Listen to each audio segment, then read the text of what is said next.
Alors, bonjour à tous. On va vous faire un numéro de duettiste avec Olivier, auquel je laisserai également, s'il en est d'accord, la partie législative des mesures anti-abus qu'on peut prendre, puisque quand on parle d'évitement fiscal, on a souvent l'impression qu'on parle de la situation des contribuables. Alors moi, je voudrais vous parler de l'évitement fiscal sous un autre angle, qui est l'évitement fiscal organisé aussi par ce qu'est devenu la fiscalité en France aujourd'hui, et donc non pas du point de vue du contribuable, mais du point de vue du législateur.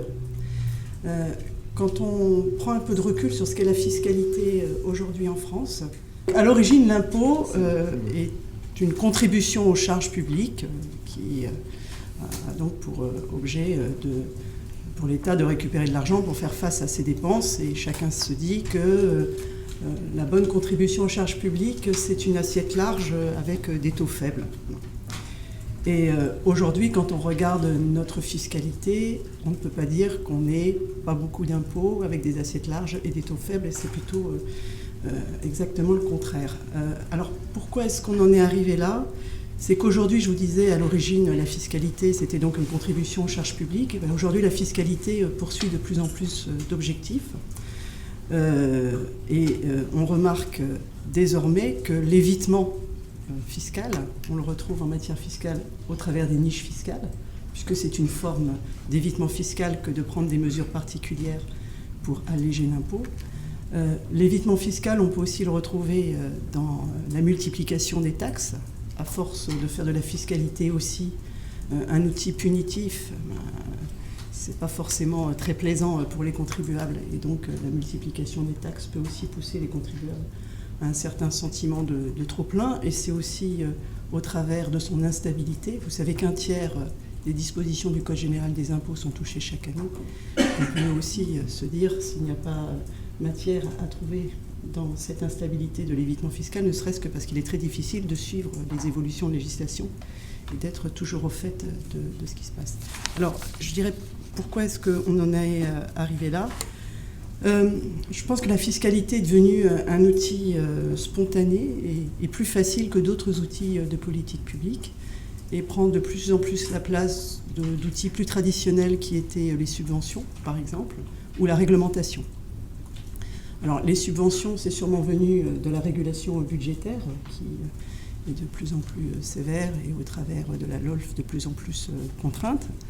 Mais du coup, la fiscalité connaît beaucoup moins de contraintes, et donc plutôt que de donner des subventions, souvent on crée un avantage fiscal. La fiscalité a aussi la place du réglementaire. Je vous disais, on multiplie les petites taxes, on a aussi des mesures désincitatives. Donc au lieu d'interdire quelque chose, on se dit on va soit créer une taxe pour limiter les comportements, soit créer un non-avantage pour les orienter. Donc cette multiplicité des objectifs, on le retrouve aussi dans une dimension, je dirais, psychologique de la fiscalité. C'est une dimension que j'aime bien. On a l'impression que si on n'a pas sa mesure fiscale en France, si on est un corps social, une organisation, un groupement professionnel, ou une catégorie de contribuables qui n'a pas sa niche fiscale, on a l'impression qu'on manque de reconnaissance. C'est-à-dire que la fiscalité est devenue aussi un outil de reconnaissance de certaines catégories sociales. Et on le voit d'ailleurs, puisqu'on a un certain nombre de niches fiscales dont chacun reconnaît qu'elles sont totalement inefficientes. Mais quand on veut les supprimer, on a immédiatement des levées de boucliers en disant que vraiment c'est une atteinte directe à la catégorie visée. Donc aujourd'hui, si on essaye de serrer un peu les sujets, on a 453 niches fiscales qui coûtent 81 milliards d'euros. Donc on est les champions du monde de la niche fiscale. Donc la niche fiscale, c'est une mesure favorable qui est dérogatoire à la loi générale. Et on a de multiples impôts, on a plus de 190 impôts, et là on est champion du monde du nombre d'impôts également en France. Donc l'évitement résulte aussi de la législation. Alors on essaie de lutter contre situation de la fiscalité, si je puis dire. Donc on a mis en place un certain nombre d'outils de régulation, mais qui sont des outils de régulation à froid. Alors, le premier outil de régulation qu'on a mis en place, c'est des conférences fiscales qui, à l'instar des conférences budgétaires, vont se tenir là, au mois de mai. Donc, on a une discussion entre Bercy et l'ensemble des ministères où on examine leurs propositions fiscales et on essaye de manière contradictoire à la fois d'évaluer l'existant, notamment les niches portées par les ministères ou les petites taxes portées par les ministères, de discuter avec eux de leur efficience, de leur justification, et aussi d'examiner leurs nouvelles propositions. Et dans ce processus, on remonte à l'arbitrage jusqu'à Matignon pour voir ce qu'on est capable de supprimer ou ce qu'on accepte de créer.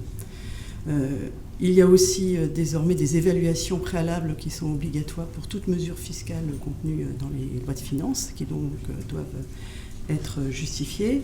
Il y a également des évaluations a posteriori qui sont prévues. Il y a eu un grand rapport en 2009 de l'IGF qui avait évalué l'ensemble des niches fiscales. Cet exercice n'a pas été renouvelé depuis, mais il est prévu des focus sectoriels sur un certain nombre de niches fiscales. Et puis normalement, les niches fiscales doivent avoir une durée de vie limitée. Donc ça, c'est ce qui se passe à froid. Et puis après, c'est la réalité prend le dessus. Alors je vais vous donner quelques chiffres qui datent des textes de l'année dernière. Alors donc, normalement déjà, ce qu'on a prévu pour essayer de réguler cette inflation fiscale, c'est un monopole des lois de finances en matière de fiscalité. Alors c'est pas un monopole juridique, c'est un monopole politique, c'est-à-dire qu'on essaye, en tout cas le gouvernement essaye, de concentrer l'ensemble des mesures fiscales dans un texte unique de manière à pouvoir regarder chaque année la cohérence de la fiscalité. Alors ça marche pas tout à fait je crois que dans la loi travail, il y a déjà quelques mesures fiscales qui vont être adoptées. Alors si on fait un peu le bilan de l'année 2015, c'est pour vous donner ce qu'est le bilan d'une année fiscale. Donc il y a eu 229 articles fiscaux qui ont été votés en 2015. Alors ne pensez pas que c'est une année exceptionnelle, c'est une année de pause fiscale. Donc, dont 170 en loi de finances et 50 en dehors de la loi de finances. Sur ces 229 articles fiscaux, 122 ont été adoptés par amendement, c'est-à-dire sans avoir été examinés par une étude préalable ou avoir eu un examen contradictoire. Et pour aboutir à cela, il y a eu plus de 3300 amendements fiscaux qui ont été déposés. Donc on a vraiment une activité fiscale très importante. Alors si maintenant je fais un focus sur justement les niches et les taxes qui poussent à l'évitement fiscal, donc on avait proposé la suppression de 3 petites taxes. Seules 2 suppressions ont survécu et 2 taxes ont été créées. Il y a eu 6 extensions et 9 modifications. Et on avait proposé la suppression de 4 niches fiscales. Seules 2 ont été supprimées, 16 ont été créées, 31 étendues et 12 modifiées. Donc, je dirais que quand on parle d'évitement fiscal, il y a aussi un sujet de responsabilité globale, mais de tout le monde. Quand je dis le législateur s'auto-saisit pas. Donc toutes les forces vives, mais qui sont justement représentées ici, sont aussi à l'origine des créations et des oppositions aux suppressions de niches fiscales ou de petites taxes. Voilà, c'était un peu ce que je voulais vous dire pour ouvrir le débat. Après, on peut parler de mesures plus ou moins particulière. Mais, Monsieur Siviol, si vous voulez bien. Bien, merci beaucoup. Moi, je vais parler de l'évitement fiscal plutôt au sens fraude fiscale, d'abord en indiquant quels sont les enjeux en termes de contrôle fiscal et quels sont les moyens et les difficultés éventuelles qu'on rencontre pour lutter contre l'évitement fiscal. Alors, les enjeux, d'abord, de quoi on parle, hein, l'évitement fiscal au sens contrôle fiscal, c'est lorsqu'on n'applique pas la loi de façon délibérée. C'est de façon volontaire, on n'applique pas les textes. C'est une définition qui correspond à celle de la fraude. Et alors, la première question qui vient, c'est quelle est son ampleur? C'est-à-dire le montant de cette fraude. C'est évidemment extraordinairement difficile à évaluer parce que la fraude n'est pas déclarée. Donc il faut se méfier des chiffres qui sont cités en matière de fraude, même si, alors surtout quand il y a des chiffres très globaux, voilà ce que coûte la fraude fiscale à la France, a fortiori quand on rentre dans le détail, c'est-à-dire tel type de fraude, quel est son coût. Donc, je crois qu'il faut être très prudent sur l'évaluation de la fraude, mais cela étant, elle existe. Je vais donner 2 chiffres pour vous donner quelques éléments de repère, quelques points de repère. Vous savez qu'il y a un dispositif de régularisation qui a été mis en place en 2013 pour les personnes qui ont des comptes à l'étranger non déclarés.